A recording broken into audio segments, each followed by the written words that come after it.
The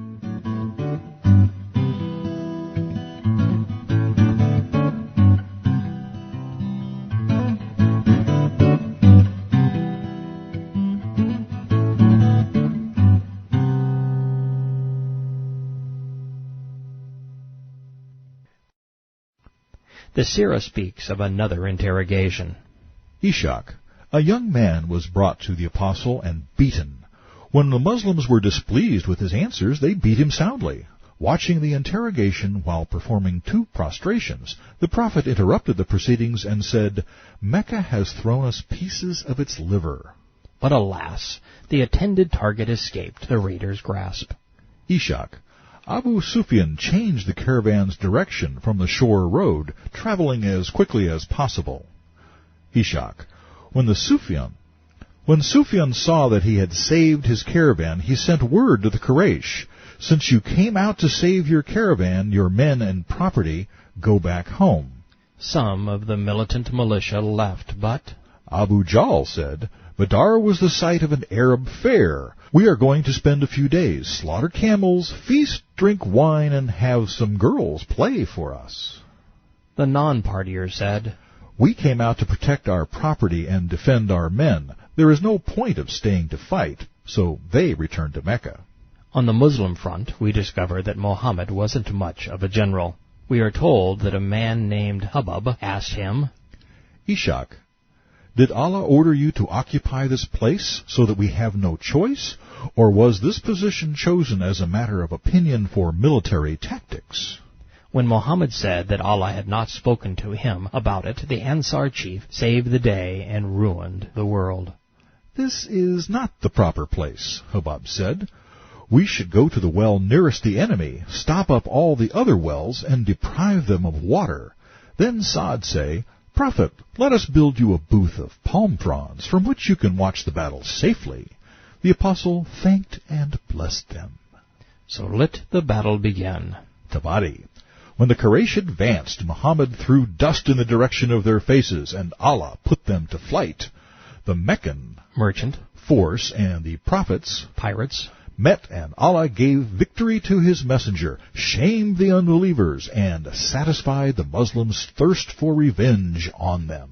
To think that these delusional and immoral boys started a religion is beyond belief.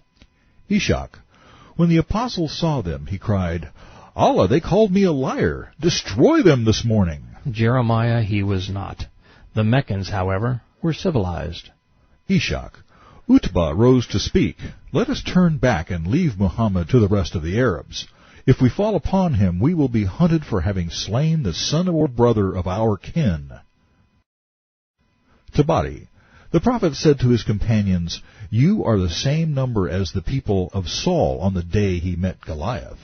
Actually, Saul and his men were far more numerous, and they refused to fight the Philistines, which is why David was given the opportunity to sling himself into immortality. Had Muhammad been a real prophet, he never would have quoted this story. Had he had any faith, he would have followed David's example. Tabari and Ishak. Aswad, an ill-natured man, took the field, and Hamza came out to meet him. In the encounter, Hamza cut off Aswad's foot and half his leg. Hamza pursued him and struck a blow, killing Aswad. After this, Utbah took the field and issued a challenge to single combat. 3 young Ansar Muslims came forward to meet him. The immigrants had cowered, so Muhammad commanded, "Arise, Ubaidah, Hamza, and Ali." It was no time before Hamza killed Shaibah, and Ali had killed Walid. Ubaidah and Utbah each inflicted a blow upon his adversary. Hamza and Ali then turned to Utbah with their swords and finished him off. They lifted up their companion Utbah to safety. His foot had been cut off, and the marrow was flowing out. When they brought him to Muhammad, Ubaidah said, "Am I not a martyr, O Messenger of Allah?" "Yes, indeed," the Prophet replied. We have our first entrant into Islamic paradise. Can you imagine the surprise on his face when he discovered that it wasn't as Muhammad had described, and that Allah was indeed waiting for him? Tabari. Muhammad turned towards his new Qibla and said, Allah, if this band perishes today, you will be worshipped no more. Since Meccan moon gods were in sparse demand, he was probably right. Abu Bakr picked up his cloak and put it on him, grasping him from behind. O Prophet, whom I value more than my father and mother, this constant calling on your Lord is annoying. Then Allah revealed, when you sought the help of your Lord, he answered you, saying, I will help you with 1,000 angels, rank on rank. This became Quran 8:9. Sure, why not? Allah's angels are so feeble, it takes 1,000 of them to do battle with a few hundred intoxicated merchants. And lest we forget, the future caliph found prayer annoying. He was there for the booty. Muhammad cried out, Bukhari and Ishaq.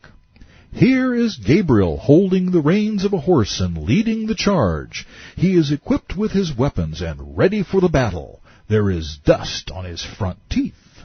Why was Muhammad's spirit so eager to kill? And why was he a dirty fighter? Bukhari.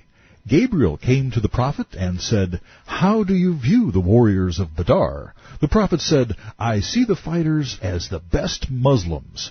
On that, Gabriel said, And so are the angels who are participating in the Badr battle. The best Muslims are warriors, and Allah's best angels are demons. Is this a great religion or what? Tabari. The Prophet said when he was in his awning, Allah, keep your contract and your promise. The dark spirit's contract with his prophet traded submission to him for a founder's share of the Kaaba Inc.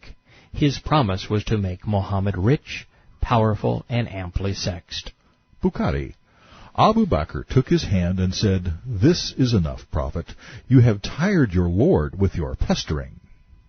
The next line distinguished Muhammad from the prophets he claimed were his peers. Muhammad was wearing his coat of mail. Armor was something Noah, Abraham, Jonah, Moses, and Yeshua seldom wore. Nor did they say, They will be routed and turn and flee. The hour of doom is their appointed tryst, and it will be more wretched and more bitter than this earthly failure. Quran 54:45. In other words, to hell with them. Thus far, from a religious perspective, the Battle of Badr, or Full Moon, has been a bust.